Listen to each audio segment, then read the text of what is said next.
Keluarga dan anak angkat Dorce Gamalama ribut masalah harta warisan. Baru-baru ini mereka ribut di pemakaman. Mimi, keponakan Dorce yang saat itu di lokasi kejadian memberi penjelasan. Mulanya mereka ziarah ke makam Dorce Gamalama. Baru beberapa menit tiba, anak angkat Dorce Gamalama tampak gelisah.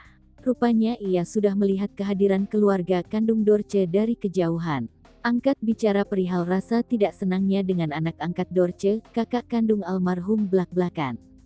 Kakak kandung Dorce bernama Elita mengaku tak suka dengan anak angkat almarhum karena tidak menuruti permintaannya.